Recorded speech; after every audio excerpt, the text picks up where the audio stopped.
Islamabad high court के 6 जज साहिबान जो है उनके जो ख़त का मामला था वो बिलाखिर मुख्तलिफ़ मराइल से घूमता फिरता दोबारा सुप्रीम कोर्ट ऑफ पाकिस्तान में आ गया है और वहाँ केस फिक्स हो गया है एक सोमोटो एक्शन के तहत।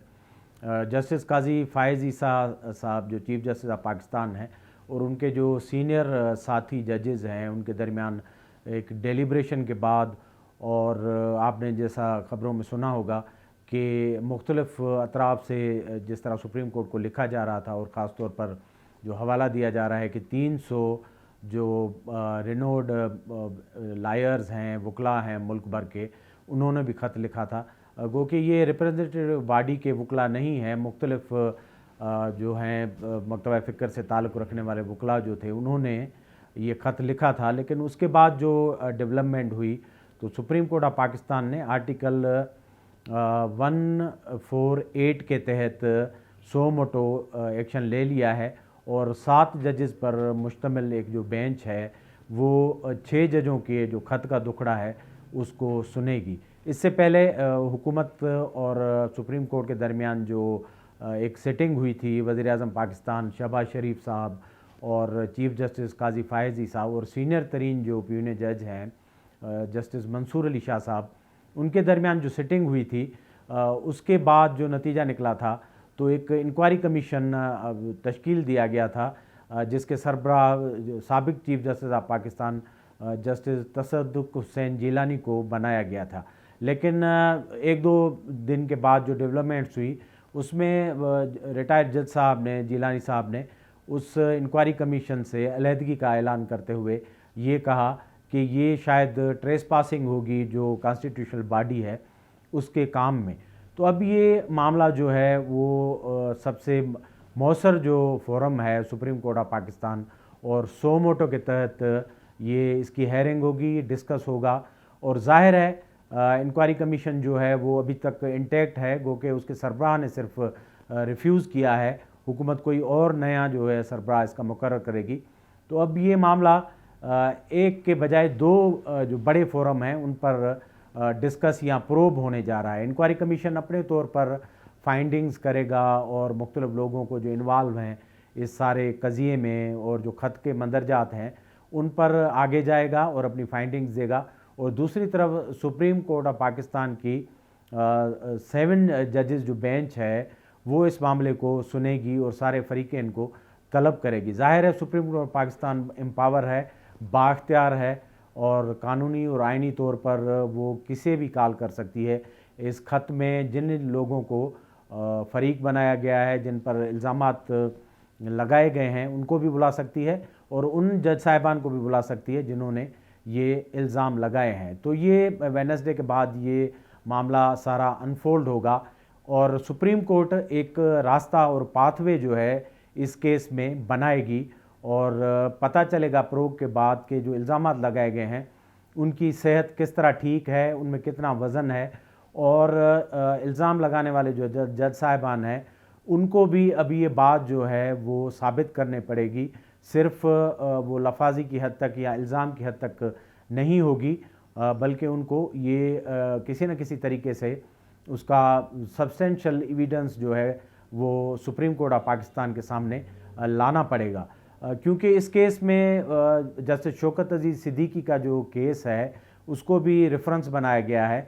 आपको पता है कि जस्टिस सिद्दीकी साहब भी इस्लामाबाद हाई कोर्ट के सीनियर तरीन जज थे और उनको अलहदा किया गया था एक फ़ैसले के तहत, उनके ओहदे से वो बर्खास्त हो गए थे। 5 साल तक वो ऐसे ही घूमते फिरते रहे, लो प्रोफाइल थे, बड़ा नुकसान उठाया।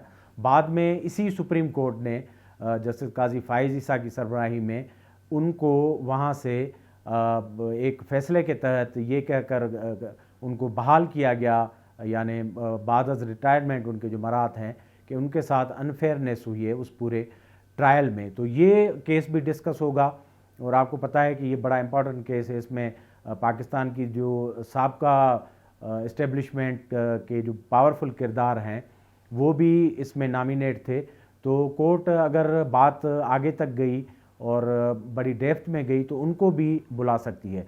तो इन हवालों से ये बड़ा अहम केस है। लेकिन इससे हटकर जो चीज़ वो ये है कि पाकिस्तान की जो जुडिशल तारीख है कम से कम कोई 10-12 साल से, वो आप स्टार प्लस के किसी सीरियल सोप से मुख्तलिफ नहीं है। इतने इसमें बैंग्स हैं और इतने इसमें मोड़ हैं और इतनी सनसनी है कि बंदा हैरान रह जाता है। ये वैसे तो पाकिस्तान की सारी अदालती तारीख जुल्फ़िकार अली भुट्टो के केस से लेकर बाकी जो मुख्तलिफ अदवार हैं उनमें कोई इतनी अच्छी रिमार्केबल नहीं रही। अदालतें हमेशा अपना कंधा मार्शल लॉ को और जो एक्स्ट्रा कॉन्स्टिट्यूशनल जो इक़दाम हैं उनको देती रही हैं, वैलिडेट करती रही हैं, लेजिटिमेट करती रही उन सारे फ़ैसलों को जो डिक्टेटर्स ने हुकूमत गिराने और डेमोक्रेसी को डीरेल करने में किरदार अदा किया। तो उसमें अदालतों का बहुत बड़ा किरदार था।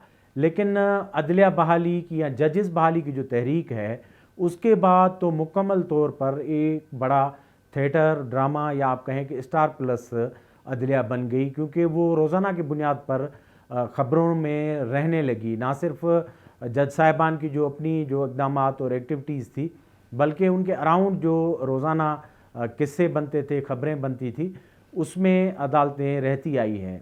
इफ्तिखार चौधरी का दौर जो है आप उसको गोल्डन पीरियड कह सकते हैं, क्योंकि उसमें अदलिया बहाली की एक तहरीक चल रही थी और इफ्तिखार चौधरी साहब स्पॉटलाइट में थे, रोज़ाना खिताबात फरमाते थे, मीडिया में होते थे, सहाफ़ियों से उनकी गहरी दोस्ती होती थी और वो उस वक्त तक खिताब नहीं फरमाते थे जब तक तमाम तर उस वक्त के जो बड़े बड़े छोटे चैनल्स या उनके जो नुमाइंदगान थे वो मौजूद नहीं होते थे पंडाल में, जलसागाह में या उस प्रेस कॉन्फ्रेंस में।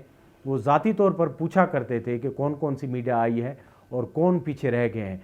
तो इतनी जो उनकी जो क्यूरियोसिटी और उनकी जो इश्तियाक था मीडिया की तरफ और स्पॉटलाइट में रहने का, तो उनका एक बड़ा पीरियड था।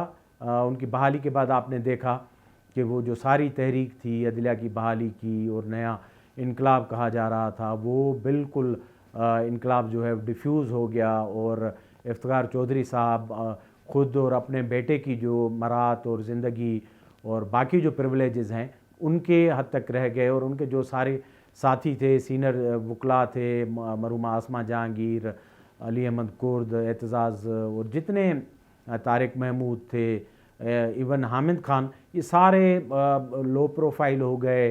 वो ऐसे नीम शर्मिंदा से पूरे के उन्होंने इस तहरीक को जला दी, टाइम दिया, अपना एक ताकत दी, लेकिन नतीजा बिल्कुल नहीं आया। जुडिशरी में कोई ज़ीरो रिफॉर्म्स हुए निचली सतह से लेकर ऊपर सतह। उसके बाद का जो दौर है पूरा जो चीफ़ जस्टिस साहिबान थे वो तो बिल्कुल आप ऐसा समझें कि मीडिया में, सियासत में वो रहने के जैसे कायल और आदी हो गए। बाद में जितने बड़े नाम चीफ़ जस्टिस के आए आपने देखा कि वो किस तरह स्पॉटलाइट में रहे और मीडिया में हमेशा डिस्कस होते रहे। जस्टिस गुलजार से, जस्टिस खोसा से लेकर साकिब निसार और आगे आने वाले जस्टिस बंदियाल, जितने करेक्टर हैं वो रोज़ाना की बुनियाद पर ख़बरों में आते थे। सियासत में उनकी दिलचस्पी थी, उनके अहले खाना की, उनके रिश्तेदारों की, उनकी घर वालों की, उनकी जो मदर इन लॉज हैं उनके रिश्तेदारों की सियासत में दिलचस्पी थी,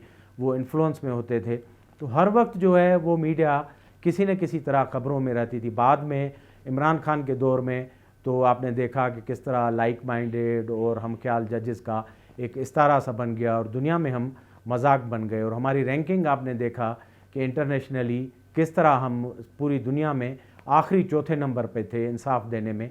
वो हमारा जुडिशल सिस्टम इतना कमज़ोर था कि दुनिया में उसका मजाक उड़ाया जाता था और किसी लेवल पर वो नहीं था। हालांकि 25 करोड़ के आबादी के मुल्क का, जिसमें बजाय डेमोक्रेसी है, इदारे हैं और सारी चीज़ें हैं, लेकिन वहाँ इंसाफ का मयार इतना गिरा हुआ है। लेकिन उसके बरक्स जजेस का अपना मयार और उनका आप स्पॉटलाइट में और लाइमलाइट में देखें किस तरह रहता है।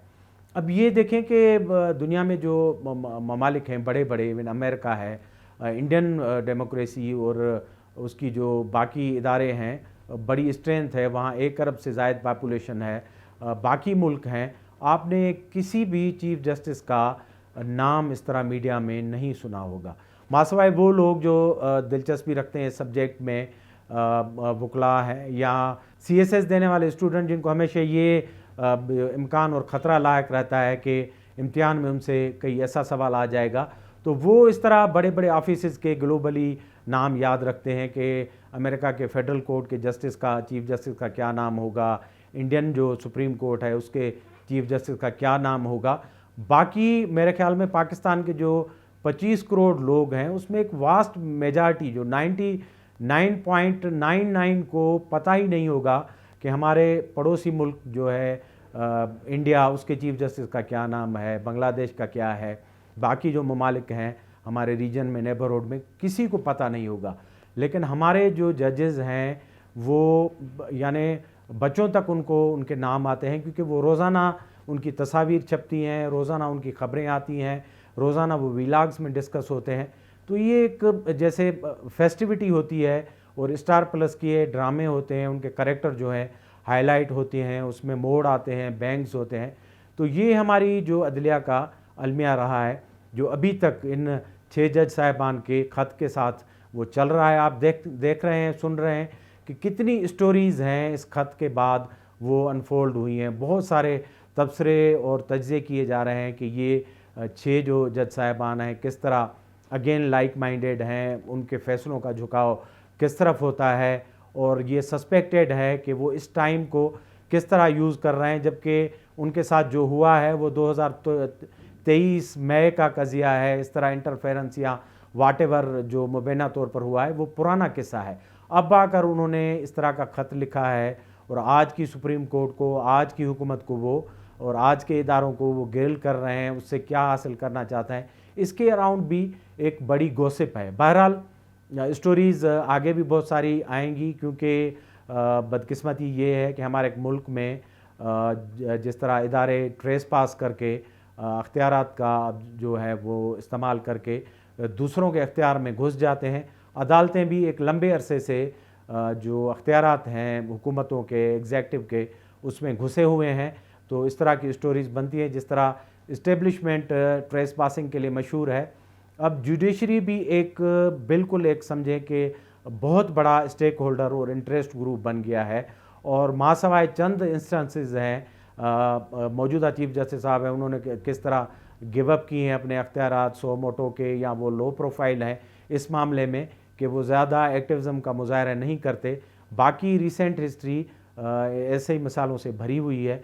अब इस केस में देखिए आगे जाकर बहुत सारी कहानियाँ खुलने वाली हैं, क्योंकि जब इतने बड़े पैमाने पर प्रोब होगी, इंक्वायरी कमीशन अलग से बैठेगा और ये सोमोटो के तहत जो 7 मेंबर बेंच अलग से हेयरिंग करेगा, तो बहुत सारे किस्से खुलेंगे। आप देखेंगे कि ये जो स्टार प्लस है जुडिशल हमारा, इसके कई मोड़ और कई बैंग्स इसमें आएंगे, और भी सनसनीखेज़ जो इंकशाफात हैं इनकी कहानियों से जुड़े हुए हमें नज़र आएंगे। लेकिन एक अच्छी बात है, हाईएस्ट फोरम पर अब ये प्रोब होने जा रहा है, तो इससे काजी साहब की सरबराही में जो बेंच है वो उसको मंतकी अंजाम तक पहुंचाना चाहिए, और ये कम अज़ कम जो सनसनी, स्टार प्लस और गैर ज़रूरी किस्म की हाइप है मुल्क में, जो खबरियत है रोज़ाना के बुनियाद पर, जो डिस्कशन है अदालतों का, जजेस का, जो नहीं होना चाहिए, सारा फोकस इंसाफ पर होना चाहिए। लाखों केसेस अब भी पेंडिंग हैं,